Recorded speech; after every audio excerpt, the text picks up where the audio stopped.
What's up, everybody? Welcome to Pete's Basement, episode 14. We're gonna hit the ground running here with the premiere of Titans.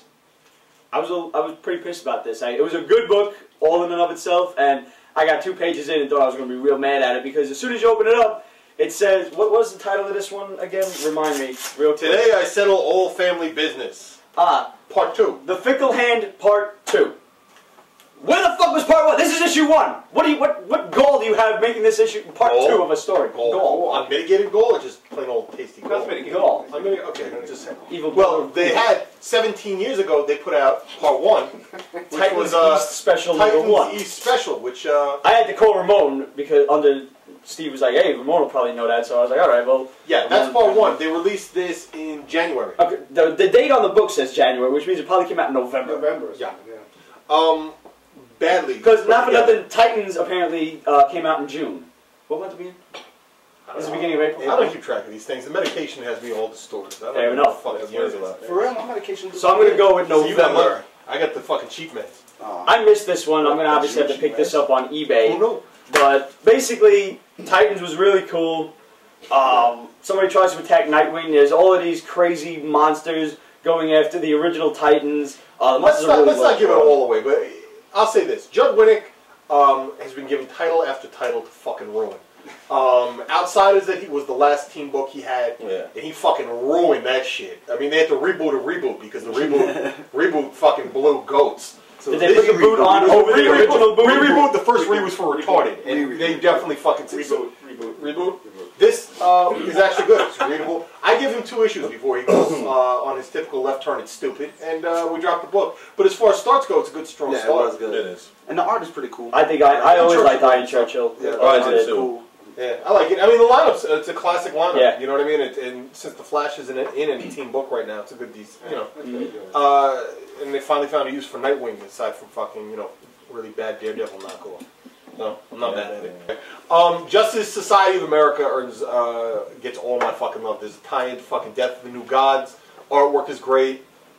Action fucking packed. Jeff Johns kills it. Yeah. Is this Gog or Magog? No, it's Gog. Gog. Eventually leads to Magog. You know, I'm going to tell you something interesting with this one, man. I didn't even mind that there was like 27 characters in the book. Yeah, doesn't he pull it off so fucking great? Yeah, I mean, Jeff Johns really has a great, he manages the characters fantastic, and the artwork suits it perfectly.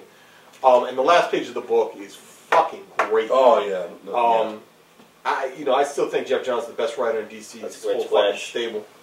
Yeah, Great splash. yeah. I'm telling you, the artwork kills it this week. It's a great book. It's right up there next. I would say it's DC's version of like Captain America and Daredevil. As far as just being great, dramatic, great art. Yeah, just not nearly as much like suicidal angst and shit. Oh no, God no. Yeah, but yeah, I'm geeked as shit for the next issue. Now, I picked up a couple of issues. I picked up the one when the Kingdom Come Superman basically arrived with the Justice Society. And even then I was still a little confused. So this is obviously not a good jump on point. Where would you say I would have to go back to in order to start reading this? Was it last 2 issues ago? 2 issues ago. So really 12? Yeah, that was the issue one 12. where Superman arrived, wasn't it? No. A good. Jeff Johns is really good at the exposition. So if you pick up about 2 issues ago, which is I think when they introduced all those new characters like Amazing Man and fucking Judo Master. It's either 11 or 12. Yeah, 11 or 12. Yeah. It would be a fine point to pick up, man. Jeff Johns makes these stories really user-friendly. And the characters are likable enough that you don't give a shit, really. The action's good enough that I you have don't a give a couple fuck of about the Justice characters. Societies when they did the Lightning Saga back with Justice League. I fucking hated that whole Yeah, so did I. Yeah, no. Anyone with a brain hated it. Hated. Hate is not too strong a fucking word. Yeah. And I mean, you didn't understand a word of it, and believe it or not, that story led into the Action Comics one that was actually good. Yeah. I really think they should have just done the Action Comics one. Seriously. Whatever, but that's not the end of it. They had to bring Karate Kid into the fucking countdown, which, and thankfully he fucking died. Alright, Green Lantern Corps was next. Issue 23, great cover, and it just starts off from there and it ends beautifully. And it's this is the book that reminded us why we bought Green Lantern Corps in the first place. And I said I was going to drop it. The last 2 issues were just fucking filler. Pete Tomasi's the shit. You guys got to give it, if Dan Didio's watching this is not a death threat, I promise. Give Pete Tomasi more fucking books, man. He's killing it right now. This is great stuff, man. It almost reads like a police procedure. Yeah. He sets up the Green Lantern Corps as a bunch of like, paramilitary guys. They put together a commando team to go on a mission. I mean, it's fucking cool. It's well written, man, and the artwork is good as shit, man. Pat Gleason is killing it too. this could be a premiere book if they give it a little more fucking shine. And Mongo finally shows up again with his rings. I love it. I love it. He's becoming like Parallax was when he took out the Green Lantern. Oh, the Sinestro. Yeah. I like that shit too, man. Brilliant. Mongo, only pawn in Game of Life. Okay. While Steve's tossing through that, Moon told me that Batman Confidential concluded this week. What went on here? The arc in it. I'm sorry. The Batman Confidential arc concluded this week. Well, there's this villain that kind of like mimicked Batman's lifestyle and whatnot, and training and everything. He even has his own. His name is Raph, so he has his own Raphmobile. It's like a freaking SUV on crack. It looks like a monstrous Hummer with guns. Yeah, guns on the it's roof. just crazy. And So hey, you got something The that Raphmobile. Ford is putting that out next year. It's like you just made a real G.I. Joe vehicle from the seriously, 80s. it's sick, and it's just a damn good read. Yeah, and it was a good read. good action. It should be picked up. You actually surprisingly really liked it. I flipped through right before we started. Rags Morales can do no wrong as far as the artwork. Story's actually fucking good, man. Yeah. You know, seeing that, you know, it's supposed to take place years ago. So you got Nightwing in his old pimp gear. outfit. Yeah, like his old pimp outfit. yeah, it's like old 1970s pimp shit with the fucking anyway, but whatever. He's in it. And you actually surprisingly get to see why Batman and Robin were such a successful fucking team, man. He even says it at one point. It's well written, the exposition works, the artwork's great. It's a tight little arc, man. You know, I never picked up Batman Confidential purely because it wasn't part of the mainstream Batman. It wasn't in continuity. Right. And given what is going on with Batman right now, I think I'd probably rather stay out of continuity at this point. Yeah, I'll agree with that. And these are supposed to be throwback stories. Yeah, and, you know, like his confidential files somewhat. And Superman Confidential is the same way, right?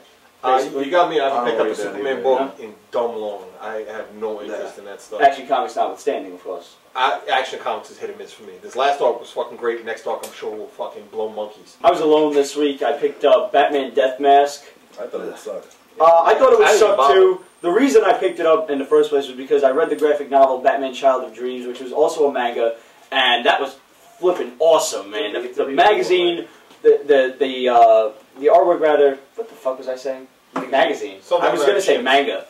I picked up Batman Death Mask magazine because I really like Child of Dreams, and the artwork in that was awesome. It was really well done. It was dark. The Joker in that was sick. This one, I figured, hey, maybe it was along the same lines. Yeah. It's pretty goddamn gimmicky. You read it backwards as if it's a real Japanese book, and it's in perfect English. But if you read it the forward, artwork is generic. There seems to be, like a cool concept going on. There's this villain going around cutting people's faces in half this way, lengthwise. And, you know, it's got something to do with masks. Obviously, he's making masks out of people's faces. So it's a cool concept. The artwork isn't really stellar. It's typical, you know, American manga. But I don't know, the artwork is typical, and I don't really, they draw Batman's nose like fucking humongous. So what's wrong with that? He looks like he's half Italian, half Jewish under here, man. Come on. Bruce Wayne, rich millionaire, Gotham City, what do you think? You think he's fucking Irish? I don't. That's great. And it's a short-eared Batman, and I just don't care for the short-eared Batman. Sorry, I don't. Short ears, big nose. You have real fucking problems. I do, man. I have fucking issues. Apparently. Oh man. Was I the only one who picked up Criminal 2 this week? Yeah. This was a pretty insane. I picked this up again on your behest. It was really good. Why didn't you pick it up? I will tell you why. I wait for these to come out in trades. Okay. This story to me doesn't. Brubaker's stuff, when he does this noir stuff, doesn't read good serially to me. I like it better as one big book, you know? Now, I'm a stranger to the original stuff, but this is a completely different story than what number 1 was. Totally new characters, again, but yet it's number 2. So, you know, should I plan to see all the characters converge at some point? I don't think so. Are they totally mutually exclusive? The first 2 arcs were vaguely related. They're not even vaguely related, they were related. I don't know if he plans on making all these part of a bigger universe or not.